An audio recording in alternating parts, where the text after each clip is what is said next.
प्रभाकर सावंत यांनी प्रेस घेतली आणि त्या प्रेसमध्ये त्यांनी शिंदे सेनेच्या पदाधिकाऱ्यांवर आरोप केले। या आरोपामध्ये ते असं बोलले की शिंदे सेनेचे पदाधिकारी प्रलोभने टाकून भारतीय जनता पार्टीच्या पदाधिकारी आणि कार्यकर्त्यांचा प्रवेश घेत आहेत आणि हा प्रकार सावंतवाडी मतदारसंघ आणि कुडाळ बालोद मतदारसंघामध्ये घडत आहे आणि त्यामुळे आपले कार्यकर्ते नाराज झाले आणि त्यांनी असं पण म्हटलं की दोन्ही जिल्हाध्यक्ष रत्नाकर संजीकर यांचे गुरु हे राणेसाहेब आहेत। मी त्यांना सांगू इच्छितो की आमचे गुरु राणेसाहेबच आहेत आणि महायुतीचे नेते सुद्धा राणेसाहेबच आहेत।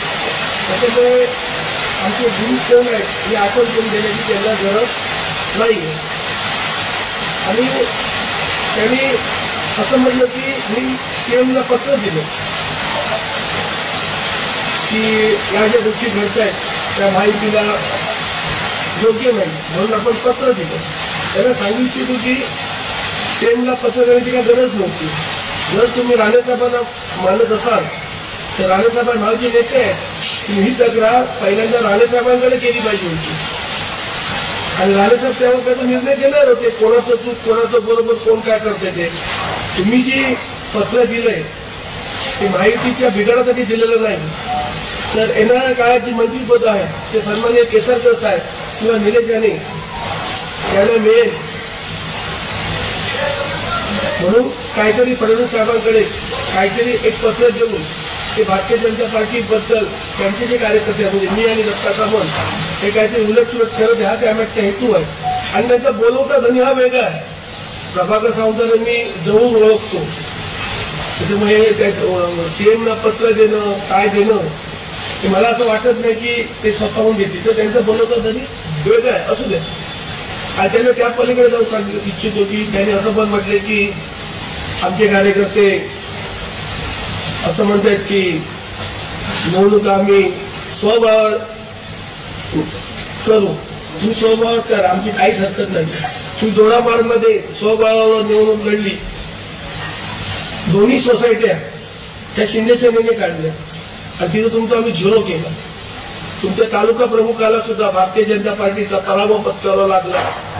या गोष्टीला आम्ही घाबरत नाहीये पण राणेसाहेब जो निर्णय देतील नारायण राणेसाहेब जो निर्णय देतील तो आम्हाला मान्य असेल। मग महायुतीत आम्हाला जर राणेसाहेबांनी सांगितलं तू गप्प बसा तर आम्ही गप्प बसू। राणेसाहेबांनी सांगितलं युतीत झालं पाहिजे तर युतीत करू। राणेसाहेब म्हटलं स्वतंत्र झालं तर आम्ही स्वतंत्र करू। हा सर्वस्व निर्णय राणेसाहेब घेतील त्यामुळे आम्ही राणेसाहेबांचे आम्ही शिष्य आहोत। राणेसाहेब आमच्यासाठी सर्वस्व आहे आणि महायुतीचे सर्व हे राणेसाहेब आहे। त्याच्यामुळे सीएमला पत्र देण्याऐवजी आणि हे सगळी नाटकं करण्याऐवजी की दीपकभाईंना मंत्रीपद मिळेल मग काहीतरी मिठाचा खडा घातावा निलेश यांना मंत्रीपद मिळेल ह्यासाठी नाटक करण्याचं बोलवता तरी वेगळं आहे।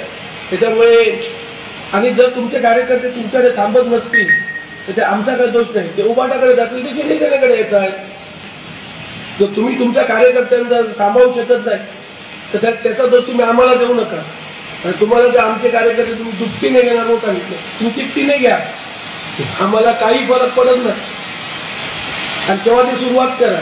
फक्त दीपकबाईंच्या शब्दाला दाबून आम्ही गप्प आहोत या मतदारसंघामध्ये तुम्ही सुरुवात करा आमची कोणी काही हरकत नाही।